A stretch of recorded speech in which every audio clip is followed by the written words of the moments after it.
cette semaine, on a ralenti notre plan de lecture. Je vous ai demandé de lire Lévitique 26 et 27.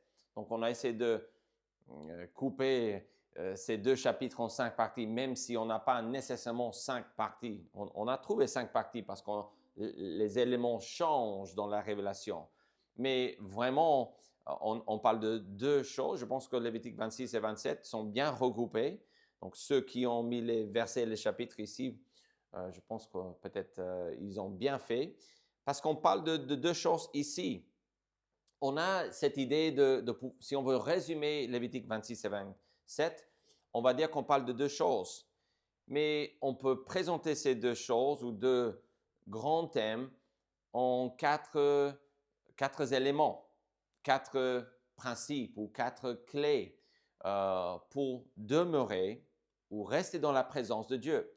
Il faut comprendre, si vous voulez comprendre le livre de Lévitique, il faut connaître un synonyme ou un parallèle pour nous aujourd'hui dans le Nouveau Testament. Je dis dans le Nouveau Testament puisque nous sommes des enfants de Dieu. Si vous êtes un croyant, si vous êtes un enfant de Dieu, vous êtes sauvé par la grâce de Dieu.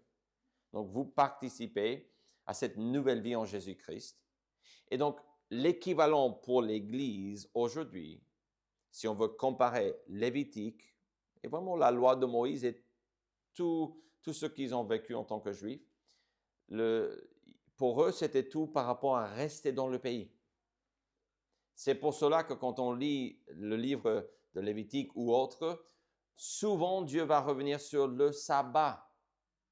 Le sabbat est vraiment, bien sûr, c'est un exercice de confiance. Ça démontre si on croit en Dieu ou pas. Le fait d'arrêter de travailler un jour était important parce que ça démontre ceux qui travaillaient ne faisaient pas confiance en Dieu.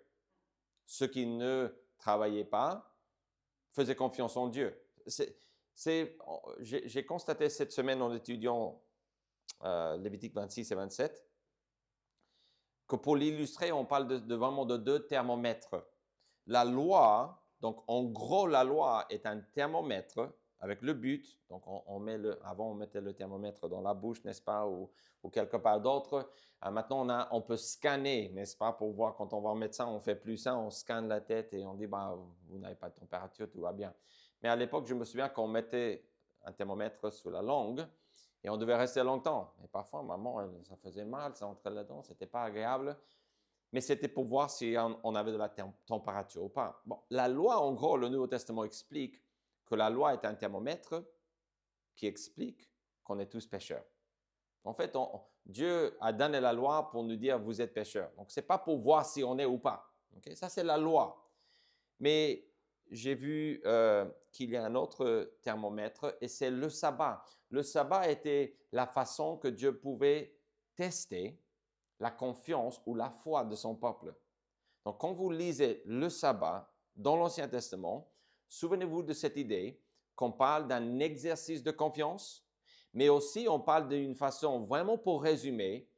Quand on parle du sabbat, c'était vraiment visuellement, c'était pour que les Juifs comprennent que le pays était important, que Dieu avait donné une alliance, il avait signé une alliance, on l'a vu en Exode 19, ok, après leur sortie de l'Égypte. Mais donc, ce deuxième thermomètre avec ceci est attaché à la terre, au pays. Et on va voir aujourd'hui qu'on va parler de cette idée dans Lévitique 26 et 27. Et donc, pour résumer ces deux chapitres rapidement, je vois qu'on a vraiment des règles ou des clés pour rester dans le pays. Alors, le synonyme que je disais il y a quelques instants, je n'ai pas donné encore la réponse, mais je vais vous donner le synonyme maintenant. L'idée de rester dans le pays était importante. On le voit avec l'idée des malédictions, des bénédictions, d'exil.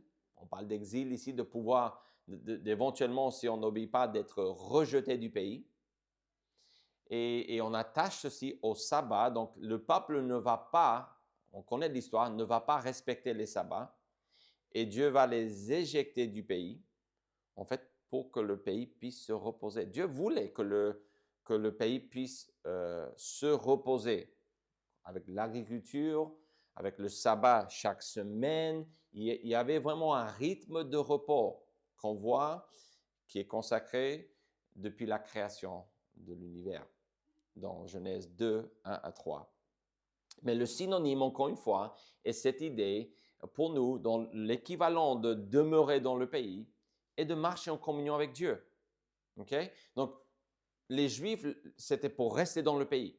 Rester dans le pays voulait dire qu'ils étaient dans la présence de Dieu parce que Dieu a fait faire ou construire, souvenez-vous, un tabernacle, une tente, parce qu'il allait vivre là. Éventuellement, on aura le temple. Donc, la présence de Dieu est physiquement, si je peux le dire comme ça, il est un esprit, mais il y avait un endroit dans la géographie, donc dans le monde, il y avait un endroit où il allait résider. Donc, c'est pour ça qu'on a cette idée de rester dans le pays. C'était vraiment important.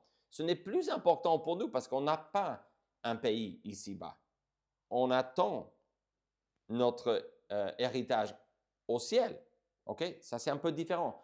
Mais l'équivalent pour nous aujourd'hui, demeurer dans le pays pour eux est comme nous marcher en communion avec Dieu. 1 Jean parle de ceci. Si nous voulons être en communion avec Dieu et avec son Fils et avec les autres enfants de Dieu, il faut obéir. Il faut confesser ses péchés et marcher activement avec Dieu. Donc, je veux, dès le début, vous dire, oui, on parle d'un contexte spécifique, mais on a un équivalent à ceux qui sont en train de vivre ici.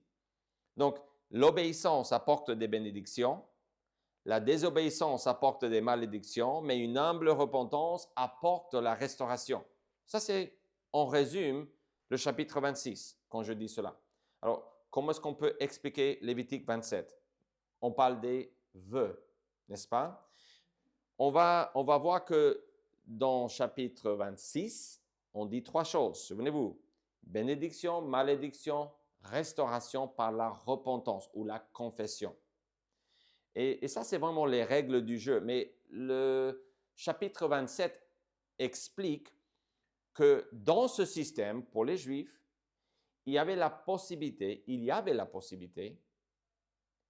d'offrir des choses à Dieu. Donc, on avait des obligations, attention. Mais les vœux, ce n'était pas obligatoire. On pouvait les offrir. C'était volontaire. Il y avait des choses qu'on pouvait offrir, il y avait des choses qu'on ne pouvait pas offrir. Par exemple, la dîme ou les prémices des fruits, des troupeaux, même des enfants mâles, étaient à l'Éternel. Donc, on ne pouvait pas dire Dieu, parce que tu es bon et parce que ça fait vraiment du bien vivre dans ta présence en tant que Juif dans l'Ancien Testament, je veux t'offrir la dîme de tout mon revenu. Ce n'était pas possible. Pourquoi? Parce que la dîme était déjà Dieu. Il fallait donner la dîme, c'est une obligation. Un autre exemple était la dîme, on dit, mais les premiers-nés, très, très similaires, ou les prémices, donc les premiers fruits qui poussaient, devaient venir à l'Éternel, donc au tabernacle, les prêtres, etc. Ça servait à donner le nécessaire, mais c'était toujours cette idée des premiers 10%, la dîme, ou les prémices, ou les offrandes qu'on devait donner, cette première partie revenait à Dieu automatiquement. Dieu dit, en fait, vous ne pouvez pas m'offrir ça comme un vœu parce que c'est déjà moi. C'est un petit peu l'histoire que je dis souvent quand un enfant veut, un de vos enfants peut-être, si vous avez des enfants ou des petits-enfants dans votre entourage, ils veulent vous offrir un cadeau, mais ils n'ont pas les moyens, ils n'ont pas d'argent. Donc, ils vous demandent, papa, est-ce que je peux avoir 5 € pour acheter un cadeau à maman ou pour t'acheter un cadeau pour ton anniversaire? J'ai déjà eu le cas et la réponse est toujours absolument, même si on n'a pas forcément besoin de cadeaux en tant que parent, mais ça fait plaisir. Mais avec Dieu, il y avait des choses comme ça dans l'Ancien Testament. Sans dégraisser de trop, je vais vous dire que dans le Nouveau Testament, ces catégories n'existent plus. Tout est à Dieu. Tout est à Dieu dans l'Ancien Testament. Et Psaume 24 dit la terre est à l'Éternel, etc. Oui, mais dans ce système, souvenez-vous, on est dans un système ici, une alliance entre Dieu et les Juifs, et dans ce système, il y avait la possibilité d'offrir des choses à Dieu. Et donc, ça, c'est le chapitre 27, c'est des vœux. Tout cela est dans le contexte du rituel et aussi pour rester dans le pays. Et vraiment, on peut dire que sous ce système, il y avait la possibilité de donner des choses à Dieu. Les dons étaient volontaires, on les appelle des vœux. Okay? Donc ça résume, je pense, ces textes. On pouvait faire des vœux ou offrir des cadeaux volontaires à Dieu, mais encore une fois, on ne pouvait pas offrir ou faire un vœu à Dieu avec tout. Parce que certaines choses dans ce système étaient à Dieu automatiquement. Donc, on devait donner à Dieu ces choses, la dîme, les prémices, etc. Mais on était obligé. C'était juste de rendre à Dieu ce qui était déjà à lui. Les premiers-nés, la dîme, etc. Je vous ai donné les exemples. Donc, Psaume 24 explique que toute la terre est à l'Éternel. Donc, on n'est pas en train de voir qui est propriétaire de quoi dans l'Ancien Testament. Mais dans cette alliance, Dieu a fait les choses de cette manière, en fait, pour que les gens, non seulement puissent respecter les règles ou suivre les clés pour demeurer dans sa présence, il y avait aussi cette possibilité de faire plus que ce que Dieu demandait. Donc, Lévitique 27 est vraiment cette idée que Dieu a mis dans ce système la possibilité de, avec le cœur, de pouvoir offrir quelque chose à Dieu. Et ça, c'est important, parce qu'on comprend finalement que ce qu'on faisait pour Dieu ici était pour nous apprendre des choses sur le péché, sur Dieu, sur sa nature. Pas nécessairement parce que, non, je ne devais pas dire pas nécessairement, mais ce n'était pas parce que Dieu avait besoin de quelque chose. Et ce n'était pas parce que le sacrifice des animaux payait la dette de nos péchés. Parce que le Nouveau Testament, le livre d'Hébreux dit que ce n'est pas possible. Uniquement le sang de Jésus, le Fils de Dieu, peut faire une telle chose. Donc, on est dans du symbolisme ici ou dans des leçons qui vont encore une fois nous aider à comprendre le Nouveau Testament.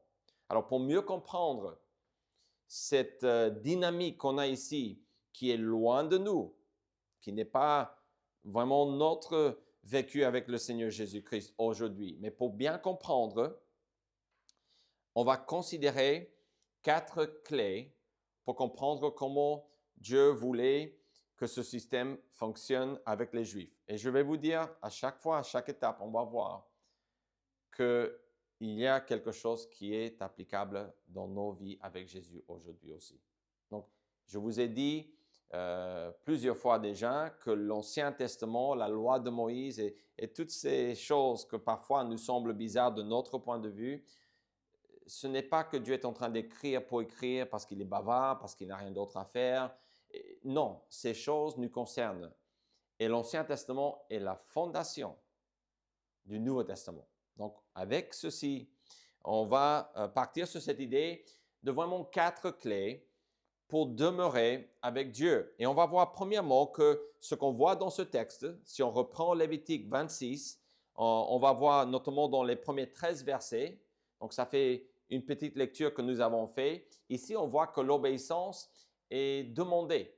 Dieu demande l'obéissance. Il dit, vous ne ferez point d'idole, vous ne vous élèverez ni image taillée ni statue, et vous ne placerez dans votre pays aucune pierre ornée. Bon, il parle de l'idolâtrie. Il dit, ça c'est absolument interdit. Il dit, vous observerez mes sabbats et vous révérerez mon sanctuaire. Je suis l'Éternel. Ça, c'est ce que Dieu demande. L'obéissance est demandée. Mais cette obéissance est demandée pourquoi? Pour avoir des bénédictions. Dans ce système, la règle était simple. Si vous voulez mes bénédictions, notamment concernant l'idée de rester dans le pays, la fertilité du sol, etc., la production, les moissons, il faut suivre mes lois. Regardez le verset 3. Si vous suivez mes lois, si vous gardez mes commandements et les mettez en pratique. Alors, verset 4 et vraiment jusqu'au verset 13, on parle de quoi? Dieu dit, l'obéissance est demandée et si vous m'obéissez, je vais vous bénir. Verset 4, je vous enverrai des pluies. On parle de la vendange dans le verset 5. On parle de cette idée qu'on va voir énormément. On va voir dans le verset 6 la paix dans le pays. on ne va pas avoir des problèmes avec les autres. Même les bêtes féroces, dans le verset 6, ne vont pas nous embêter. Et ça, c'est Dieu qui le dit comme ça. Il dit que 5 d'entre vous en poursuivront 100. Verset 8. Je me tournerai vers vous, je vous rendrai fécond et je vous multiplierai. Donc ça, c'est le peuple. Il dit que vous allez manger les anciennes récoltes et vous sortirez les vieilles pour faire place aux nouvelles. Donc, c'est la bénédiction. On est comblé de bénédiction, mais à condition de suivre la loi de Dieu. Ça, c'est encore un autre thermomètre. En gros, la loi sert de thermomètre pour nous dire, voilà, si on suit Dieu ou pas. Dans un sens. Bien sûr, au sens propre, la loi existe pour nous montrer qu'on est pécheur. Mais ici, la bénédiction est attachée à notre obéissance. On aura la présence de Dieu. Je marcherai au milieu de vous. Je serai votre Dieu et vous serez mon peuple. Donc, Dieu est littéralement là. Et ça, c'est la plus grande bénédiction. Ce n'est pas les récoltes, ce n'est pas l'idée de ne pas avoir des ennemis. C'est la présence de Dieu. Et ceci est basé sur le fait que Dieu les a délivrés de l'Égypte. Souvenez-vous, il le dit à la fin. Je suis l'Éternel, votre Dieu, qui vous a fait sortir du pays d'Égypte, etc. Donc, cette idée de délivreur revient énormément. Pourquoi? Parce que Dieu est en train de montrer à son peuple qu'il doit vivre pour lui. Et donc, il y a cette obligation. Si on veut la bénédiction de Dieu, il faut obéir. C'est pour ça que Dieu demande l'obéissance. L'obéissance ouvre le chemin à toutes les bénédictions de Dieu. Ça, c'est l'idée de Lévitique 26, 1 à 13. Vous avez lu ce texte et donc je vous ai déjà signalé quelques bénédictions qui sont promises ici, mais cette obéissance que Dieu demande aux Juifs était basée sur leur délivrance de l'Égypte, encore une fois. D'accord? Ça, c'est ce qu'on voit ici. Et ça, c'est une clé pour comprendre cette idée de pouvoir demeurer dans la présence de Dieu, de vivre dans ce pays que Dieu a consacré à sa présence. Il a dit, c'est mon pays que je vous donne. Et donc, on a cette dynamique qui est là. Et une clé pour les Juifs était que l'obéissance était demandée. Mais on peut dire plus que ça. L'obéissance ouvrait le chemin aux bénédictions de Dieu. Mais on voit une autre chose ici, et c'est que la désobéissance est possible.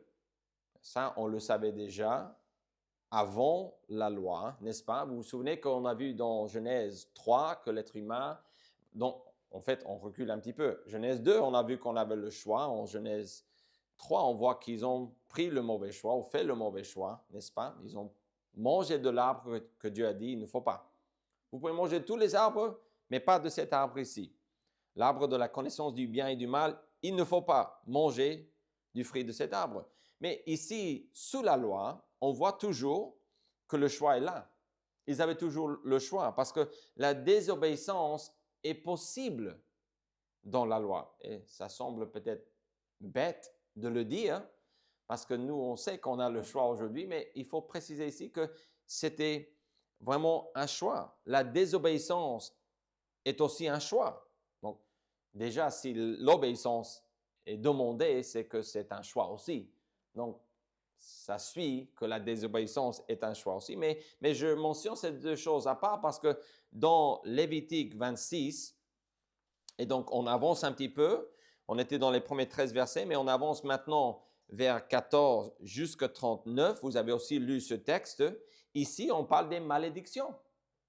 Et qu'est-ce qui déclenche ou amène les malédictions dans la vie d'un juif sous la loi? Dans cette partie, j'ai entouré énormément si. On parle pas de dire oui en espagnol, on parle de dire si pour dire c'est conditionnel. Si vous ne m'écoutez point et ne mettez point en pratique tous ces commandements, si vous méprisez mes lois et si votre âme a en horreur mes ordonnances, en sorte que vous ne pratiquiez point tous mes commandements et que vous rompiez mon alliance, voici alors ce que je vous ferai. J'enverrai sur vous la terreur. Il dit dans le verset 17, je tournerai ma face contre vous. Je briserai, il dit dans le verset 19. Il dit dans le verset 21, si vous me résistez, donc quelle grâce qu'il insiste. Donc il paraît que si vous ne faites pas, vous ne faites pas, je vais faire ceci. Et puis je vais revenir, je vais dire, il faut écouter. Si vous me résistez et ne voulez point m'écouter, je vous frapperai 7 fois plus selon vos péchés.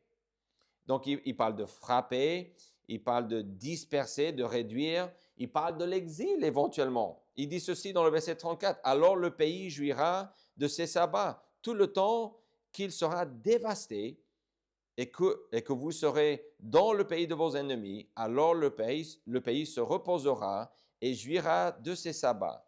Tout le temps qu'il sera dévasté, il aura le repos qu'il n'avait pas eu dans vos sabbats, tandis que vous l'habitiez. » Donc, vous voyez qu'on est dans une dynamique ici qui est vraiment le pays qui est important. Le pays d'Israël qui est promis et qu'il faut obéir pour rester dans ce pays est vraiment la clé pour comprendre la différence entre l'Ancien Testament et le Nouveau Testament.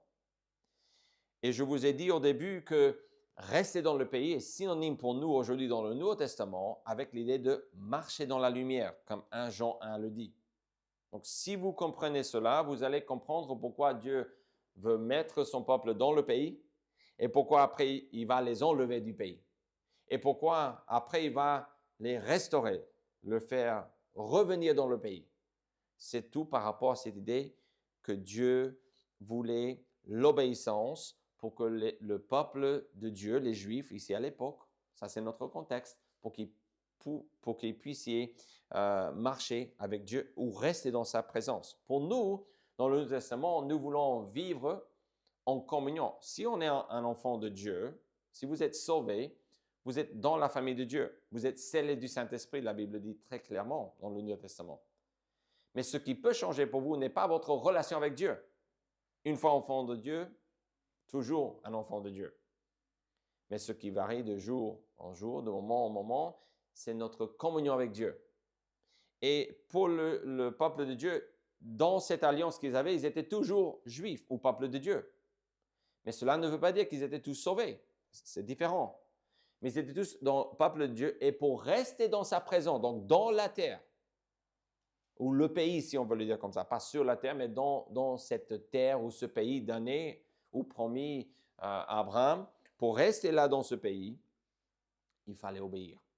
Donc, vous voyez qu'on a quand même des leçons ici qui sont pour nous, mais tout cela se voit, cette idée de malédiction en cas de désobéissance, se voit dans Lévitique 26, 14 à 39.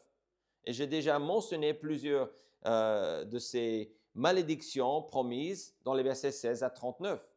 Et j'ai même mis l'accent sur le verset 34 parce qu'on a cette explication qu'on parle du sabbat ici. En fait, ce que Dieu veut nous faire comprendre, c'est le pays est important.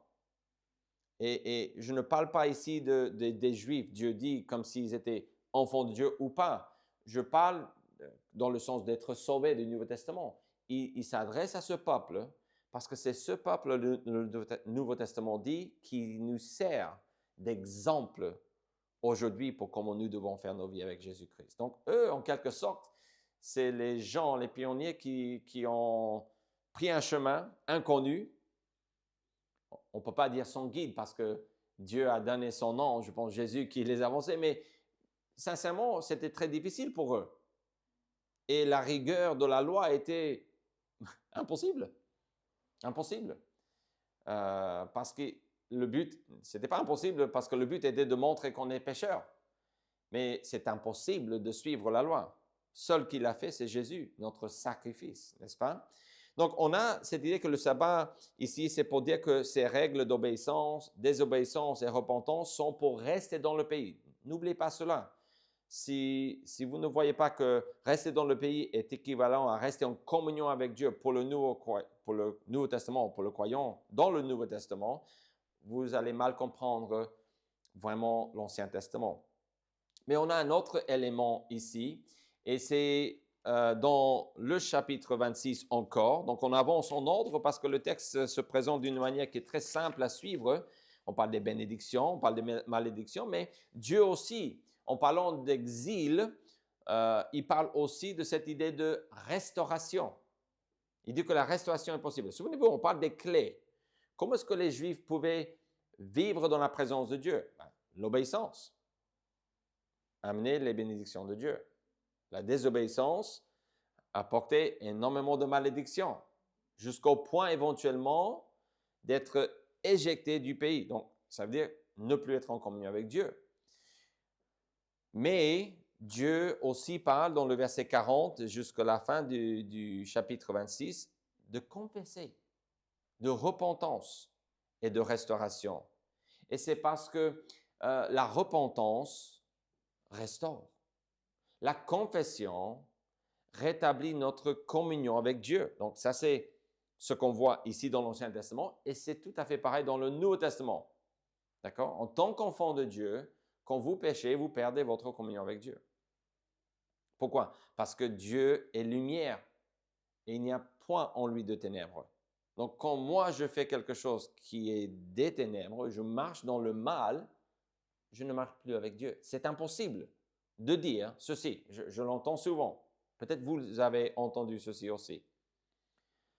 Ben, je ne vais plus à l'église ou je ne lis plus la Bible, pas trop, de temps en temps, mais j'ai toujours ma foi. Non, vous n'avez pas la foi. Vous êtes en rébellion. Si vous êtes un enfant de Dieu, dire une telle chose, c'est absurde de dire cela. Parce que Dieu dit que si nous confessons nos péchés, il est fidèle et juste pour nous les pardonner. Si nous confessons.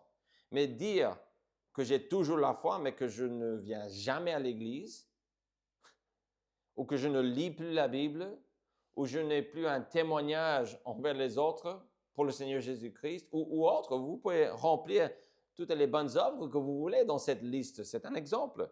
Cela n'est pas possible. Parce que Dieu est lumière. Et pour être en communion avec lui, il faut que moi aussi, je reflète cette lumière de Dieu.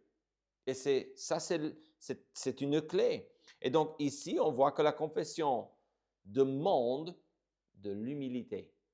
On dit, ils confesseront leur iniquité et les iniquités de leur père. Donc j'ai juste fait une petite croix sur les mots qui parlent du fait que le peuple est coupable ici dans ce contexte. Ils doivent confesser parce qu'ils ont fait quelque chose qu'ils ne devaient pas. On dit dans le verset 40, iniquité 2 fois. On parle des transgressions, de résistance. On parle dans verset 41 de péché. On parle de cette idée d'avoir un cœur incirconcis. On parle de la dette, de leur iniquité. Encore une fois, on parle des iniquités. On parle aussi de mépriser, d'avoir en horreur le chemin de Dieu. On parle d'iniquité encore. Donc, fois après fois, on parle de cette idée que si on est dans cette catégorie de coupable, qu'est-ce qu'on doit faire? Ben, le texte dit qu'il faut confesser. Ils confesseront leurs péchés ou leurs iniquités. Et il dit dans le verset 41, vers la fin, et alors leur cœur incirconcis s'humiliera. Ça, c'est synonyme avec confesser. Mais ça démontre que la confession, la repentance demande de l'humilité. Qu'est-ce que c'est de se repentir? C'est simple. Dieu, j'ai tort. Dieu, tu as raison. Dieu, tu es juste. Dieu, je suis injuste. Dieu, tu es pur. Dieu, je suis impur. Et c'est plus que de dire les choses comme ça. Parce que là, j'ai juste dit des choses vraiment au sens large. Il faut préciser, mes chers amis. Dieu, je n'aurais pas dû dire ceci à mon enfant hier. Dieu, je n'aurais pas dû avoir cette pensée. Dieu, je n'aurais pas dû prendre cette chose qui ne m'appartient pas, etc. On doit s'humilier. On doit confesser, s'humilier. Et Dieu parle aussi dans ce texte de se souvenir de cette alliance qu'il a formée avec le peuple, parce que souvenez-vous que Dieu a dit, pour le pire, pour le meilleur des moments et le pire des moments, je serai votre Dieu. Il a dit cela aux Juifs. Et même si tout Israël n'était pas un enfant de Dieu, donc sauvé, ils étaient le peuple de Dieu dans le sens que Dieu a dit, je ne vais pas vous abandonner. D'autres nations, qu'est-ce qu'on voit? Ils s'éloignent de Dieu et Dieu dit, c'est souvent dans les livres des prophètes, on voit que Dieu va complètement écraser, anéantir les peuples. Beaucoup des peuples qu'on mentionne dans la terre promise vont disparaître. Mais Dieu a dit, je ne vais jamais faire cela avec Israël. Même si la plupart est non-croyants, en tant que nation, la promesse que j'ai faite à Abraham, je vais tenir. Je vais faire de sa famille une grande nation. Donc, vous voyez que ce n'est pas tout à fait l'idée d'être sauvé ou pas quand on parle du peuple d'Israël. J'ai déjà mentionné cela avant, mais il faut bien distinguer. Il y avait des gens, des Juifs, dans l'Ancien Testament, qui étaient enfants de Dieu. Mais il y avait pour chaque enfant de Dieu beaucoup d'autres qui étaient peuple de Dieu, donc terme technique pour dire élus, mais n'étaient pas sauvés. Si vous ne voyez pas la différence, vous allez croire que quand Dieu dit que Israël est mon peuple, que c'est exactement la même chose que dans le Nouveau Testament quand Dieu dit à l'Église. Donc vous savez que l'Église, c'est que des croyants. Donc pour être dans l'Église ou le corps du Christ, il faut être sauvé. OK, ça c'est une chose de base par la bonne nouvelle, à la repentance et la foi en la bonne nouvelle, on devient membre de l'Église, du corps de Christ, autrement dit. OK? Et là, on dit des choses, comme on a dit dans l'Ancien Testament, qu'on est le peuple de Dieu, on est élu. Mais c'est vraiment ça le point culminant de cette idée d'être le peuple de Dieu. Dans l'Ancien Testament, ce n'est pas le même sens. Il y avait des gens dans le peuple de Dieu à l'époque qui étaient sauvés, mais pas tous. Et le Nouveau Testament, dans le livre d'Hébreux, argumente que la plupart, surtout ici dans Lévitique et Nombre et Deutéronome, la plupart sont morts dans le désert. On a deux exceptions, Josué et Caleb. Okay? Le reste, ils sont morts sans entrer dans la terre promise. Donc, il faut distinguer cela. Donc, l'obéissance est demandée, la désobéissance est possible, ça c'est logique, c'est normal, mais la repentance restaure. Et c'est l'idée de Lévitique 26, 40 à 46. Et évidemment, en cas d'être éjecté du pays, la repentance restaure. Une partie de cette restauration est le fait de revenir, le retour. On va apprendre sur l'exil et le retour éventuellement dans l'histoire de la Bible, mais on n'est pas encore là. On est à peine dans le parcours de Lévitique, n'est-ce pas? Mais ces thèmes, et Dieu ici dans les premiers 5 livres de l'Ancien Testament, en fait, il met toutes les règles du jeu. Ce qu'on va voir après Deutéronome jusqu'à la fin de l'Ancien Testament, en fait, c'est ce que les gens ont fait avec. C'est tout. Donc, Genèse, Exode, Lévitique, Nombre et Deutéronome, c'est les règles du jeu, tous les clés, les principes, et toutes les règles du jeu. C'est le contrat qui est là, qui est signé. Et donc, quand on quitte Deutéronome et on avance dans l'Ancien Testament, tout le reste, c'est juste ce que les gens ont fait avec ce contrat qu'on étudie actuellement dans le livre de Lévitique et autres, dans les premiers 5 livres de la Bible. Mais on a une dernière chose. Donc, j'ai fait le résumé de Lévitique 26, mais en préparant ce prêche, je me suis dit, mais c'est bien, mais qu'est-ce qu'on va faire avec le chapitre 27? Comment le mettre dans le contexte de ce qu'on vient de voir? Parce que le chapitre 26, c'est clair, c'est bénédiction, malédiction, restauration. C'est les choix qu'on a. Mais ce qu'on voit est que dans ce contexte, ça c'était des règles, c'est les clés, on dit, mais c'est les règles. Dieu dit, si tu obéis, tu es béni. Si tu n'obéis pas, tu es maudit. Si tu confesses, tu peux revenir ou être restauré. Ça, c'est les mêmes règles aujourd'hui, plus ou moins pour la famille de Dieu. Parce qu'on ne peut pas marcher avec Dieu si on vit dans la désobéissance. On peut être enfant de Dieu qui est désobéissant, mais on ne peut pas dire en tant qu'enfant de Dieu qu'on est proche de lui ou qu'on marche avec lui. C'est pas possible. J'ai ma foi, mais je ne vais pas à l'église. Ça, c'est pas possible. Ça, c'est idiot. Ce n'est pas logique de dire une telle chose. C'est malhonnête. Ou ça démontre vraiment un grand manque de connaissance de la parole de Dieu. Donc, les Juifs, c'est vraiment marquant et flagrant cette idée parce qu'ils allaient être éjectés du pays. Un enfant de Dieu peut être éventuellement chassé de l'Église, dans certains cas, mais la plupart du temps, on ne peut pas voir le cœur des gens, on ne peut jamais voir le cœur des gens. Donc, je ne sais pas si vous marchez avec Dieu ce matin ou pas. Je ne sais pas si vous êtes un enfant de Dieu ou pas.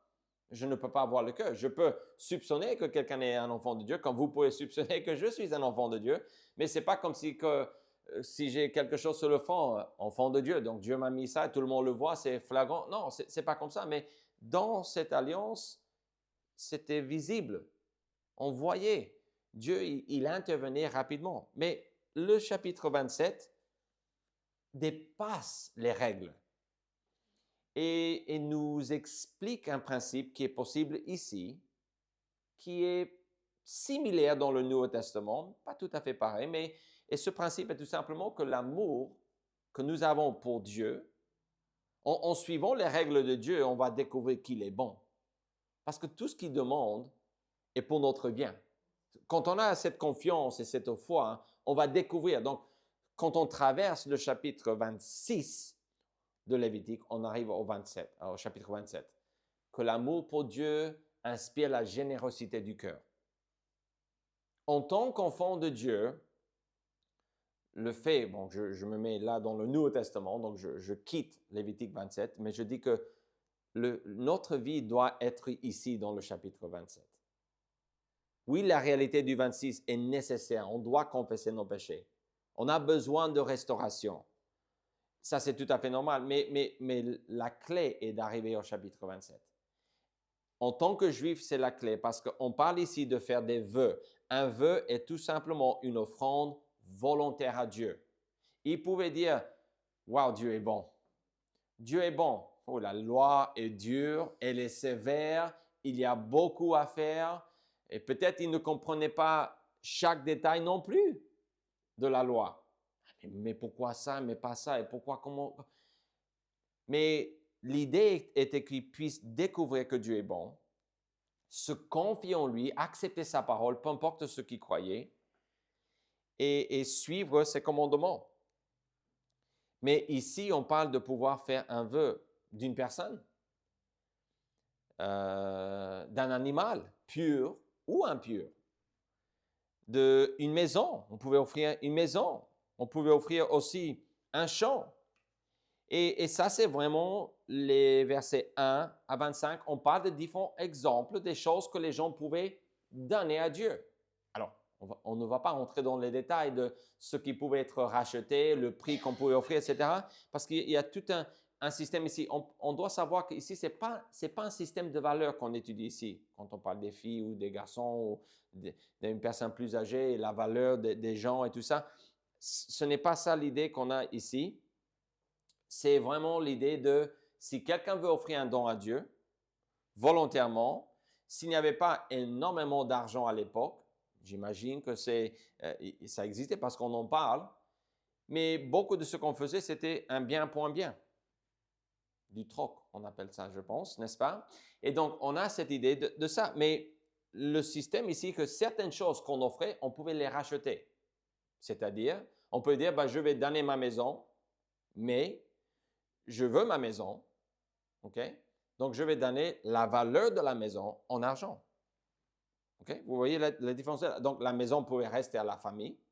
C'était partie de leur héritage. Donc, là, on parle d'être dans le pays parce qu'il n'y avait pas de maison encore. C'était dans des tentes. Mais on se prépare pour entrer dans la terre promise ici. Et donc, on a ce système de pouvoir racheter. Mais à la fin, peut-être vous avez noté de 27, donc verset 26 jusqu'à 34, on parle de quelques exceptions. On parle de cette idée de dévouer par interdit quelque chose. Et ça, c'était quand quelque chose était dévoué par interdit, cela veut dire qu'il fallait que la chose meure. On parle d'une personne ou d'un animal. Parfois, Dieu va dire qu'il faut dévouer par interdit la ville. Pendant la conquête, il va dire cela. Ça veut dire que tout doit mourir. Saül, le roi, quand on lui dit de faire cela, il va garder les meilleurs des animaux et le roi vivant. Et Dieu a dit, mais qu'est-ce que tu fais? Mais il dit, ben, je veux offrir ça à Dieu. Oh, oh, oh. Je suis vraiment proche de lui. Mais dévoué pas interdit est établi ici comme l'idée que non, ça doit mourir, même si c'est une personne. Donc, évidemment, en tant que père, on ne veut pas dévouer pas interdit sa fille. Malheureusement, pendant la période des juges, il y a un papa qui fait cela. C'est pour nous montrer à quel point les gens étaient absurdes et loin de Dieu dans cette période. Mais donc, on donne des règles ici qu'on va voir dans la suite de la Bible. Donc, ces choses sont vraiment importantes.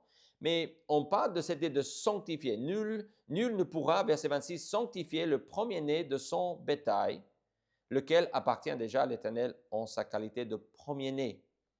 Il dit aussi, toute dîme de la terre, verset 30, soit des récoltes de la terre, soit du fruit des arbres, appartient à l'Éternel. C'est une chose consacrée à l'Éternel. Donc ici, ce sont des exceptions et des explications. On peut faire des vœux, mais tout n'est pas possible parce qu'il y a des règles strictes par rapport à cette idée de ce qu'on dit kérem, c'est le mot dévoué par interdit, et on parle de l'idée de premier-né et de dîme. On ne pouvait pas dire, parce que Dieu est bon, je vais donner la dîme. Ici, dans ce système, ce n'était pas possible parce que la dîme appartenait déjà à Dieu. Donc, j'essaie d'expliquer non seulement le contexte, mais aussi le contenu de ces chapitres. Mais ce qu'on voit ici est tout simplement que l'amour pour Dieu, même dans ce système rigide et difficile de la loi, Dieu a incorporé cette idée de pouvoir donner de son libre arbitre. Tout est d'un libre arbitre, mais ici, c'était juste un remerciement. C'était déjà dans les sacrifices et les offrandes d'action de grâce, on a vu ceci. Et l'idée des vœux ici nous apprend que même sous la loi, l'amour pour Dieu devait inspirer la générosité dans le cœur des gens. Donc, il y avait des possibilités pour les vœux, beaucoup de possibilités. Si on offrait par exemple un animal impur, on ne pouvait pas donner ça au prêtre. Un animal impur ne pouvait pas entrer dans la demeure d'un prêtre ou surtout dans le tabernacle pour être sacrifié, etc. Donc, qu'est-ce qu'on faisait? On explique ici qu'on devait vendre l'animal parce qu'on pouvait avoir des animaux impurs. Ce n'était pas un problème, mais c'était dans le tabernacle, ce n'était pas possible. Donc, on pouvait avoir et vendre et donner l'argent au tabernacle, donc aux Lévites et à l'œuvre de Dieu. Donc, cette générosité était plus, c'était la cerise sur le gâteau, si on veut le dire comme ça. C'était possible. Donc, sanctifier est synonyme avec consacrer à l'Éternel quelque chose. C'est en fait de dire, si vous recevez de l'argent et vous dites, je viens de recevoir 100 € et cet argent, je vais le dédier à Dieu. Aujourd'hui, ça veut dire que vous allez soit l'employer quelque façon pour l'œuvre de Dieu, peut-être vous allez acheter des Bibles et les distribuer, peut-être vous allez le donner plus simplement à l'Église pour le fonctionnement de l'Église, pour acheter éventuellement des Bibles ou autres, payer le courant, etc. Donc, l'idée de dévouer, de consacrer ou de sanctifier veut dire juste mettre à part. À part où? À part pour qui? Pour Dieu. On arrive vraiment à la fin de Lévitique et Dieu dit, vous serez saints pour moi, car je suis saint, moi l'Éternel. Je vous ai séparés des peuples afin que vous soyez à moi. Donc, l'idée de sanctifier ici dans ce système était l'idée de dire, ça c'est à Dieu, ça c'est à moi. Ça c'est possible dans ce système. Mais attention, pour nous ce n'est plus possible cela. Pour l'enfant de Dieu dans le Nouveau Testament, oui, tout est à Dieu comme dans l'Ancien Testament. Il est le propriétaire de tout, il est le créateur de tout. Mais on ne parle pas de ça dans ce système ici.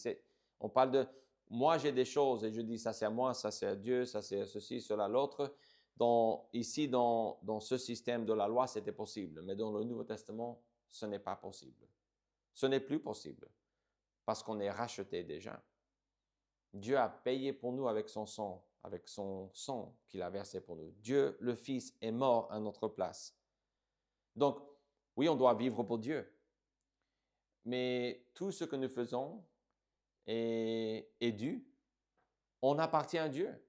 Romains 12 explique ou dans l'image de l'enfant de Dieu comme quelqu'un qui est un sacrifice vivant, qui est continuellement sur l'autel, qui vit là. Le Nouveau Testament dit aussi dans 1 Corinthiens que nous sommes le temple. Donc, cette distinction qu'on a ici sous la loi, cette idée de pouvoir rester dans le pays, et vraiment, on a un parallèle parce qu'on doit rester en communion, vivre en communion avec Dieu, marcher avec lui. Ça, c'est toujours possible parce qu'on peut choisir le mal comme on peut choisir le bien. On peut se repentir comme on peut résister. En tant qu'enfant de Dieu, ça, c'est toujours possible, comme à l'époque. Mais nous, ce n'est pas pour occuper une place sur la terre, c'est pour vivre en accord avec celui qui vit en nous.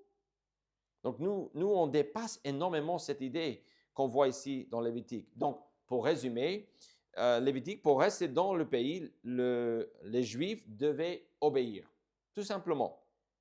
Et cette obéissance ouvrait la voie à une communion qui déborde en générosité. Dieu a permis aux Juifs, il a donné énormément de règles, mais il a aussi donné des options qu'ils pouvaient choisir pour vraiment voir. Et je pense que ça, c'est encore un autre thermomètre.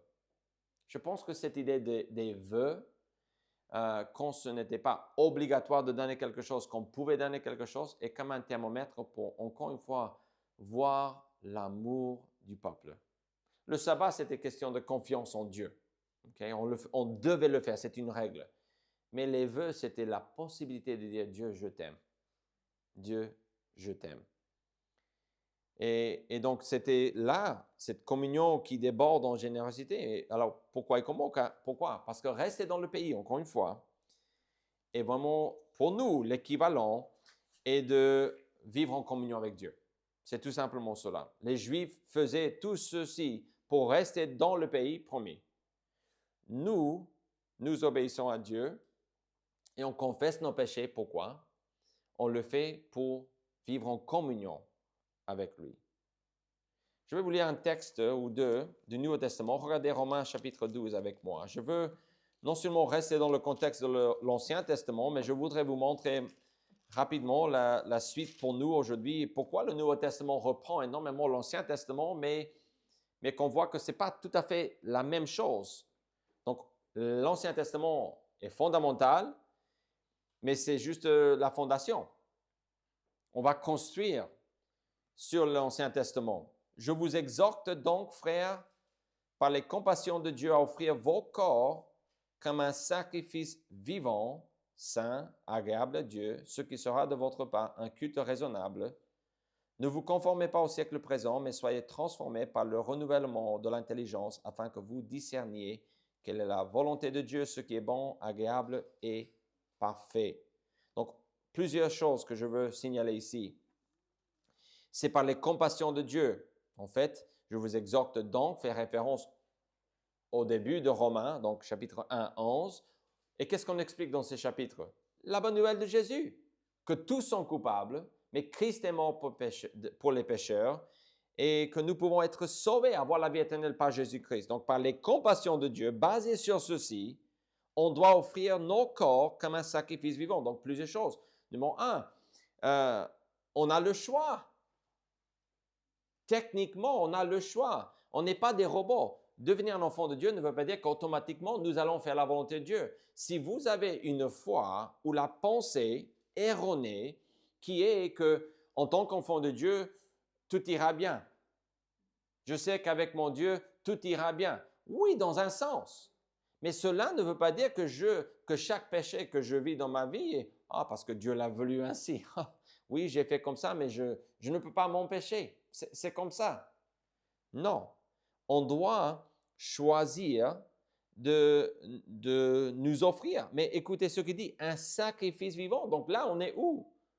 Dans l'imagerie de l'Ancien Testament, on est sur l'autel. Et l'Ancien Testament, Lévitique, notre parcours de Lévitique nous a appris énormément de choses, mais on a compris et on a vu que nous sommes, chaque chose qui touche l'autel est saint. Une chose sainte. Et donc ici, Dieu dit, non seulement vous êtes sur l'autel, mais vous allez rester là. Vous, en tant qu'enfant de Dieu, ce n'est pas comme dans l'Ancien Testament.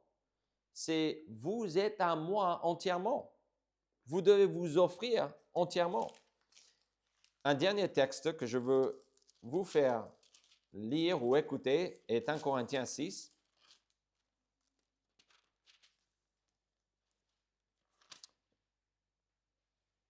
Vers la fin,